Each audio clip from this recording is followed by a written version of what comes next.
ତ ଜୟ ଜଗନ୍ନାଥ।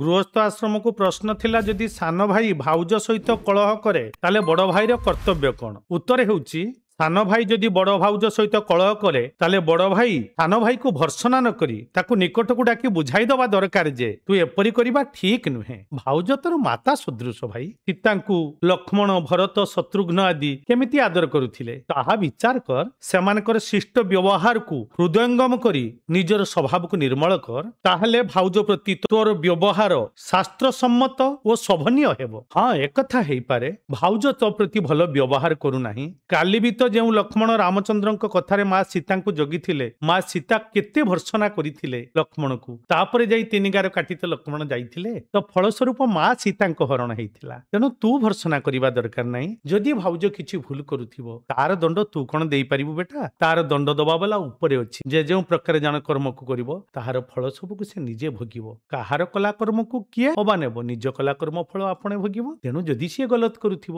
ଭଗବାନ ଜାଣିଥିବେ। ଦିଅର ପ୍ରତି ସାନ ଦିଅର, ସାନ ପୁଅ ଭଳି ତା ପ୍ରତି ଯଦି ବ୍ୟବହାର ଖରାପ କରୁଥିବ ତାହେଲେ ତା ଦଣ୍ଡ ତାକୁ ମିଳିବ। ତୁ ତ ଭଲ କର୍ମ କର। ତୁ ଯଦି କାହା ବାଟରେ ଫୁଲ ପକେଇବୁ, ସେ ଫୁଲ ପକେଇବାର ଫଳ ତତେ ମିଳିବ। କିଏ ଯଦି ତୋ ବାଟରେ କଣ୍ଟା ପକେଇବ, ସେ କଣ୍ଟା ପକେଇବାର ଫଳ ତାକୁ ମିଳିବ। ତେଣୁ ତୁ ତ ଭଲ କର୍ମ କାହିଁକି ଅନ୍ୟ ଜଣଙ୍କ ଖରାପ କର୍ମକୁ ଦେଖି ତୁ ଛାଡି ଦେବାକୁ ଚାହୁଁଛୁ? ତୁ ତ ଆଦର୍ଶ, ତୁ ତୋର ବ୍ୟବହାର, ତୋର ସ୍ୱଭାବକୁ ଉନ୍ନତ କରିବା ଦରକାର।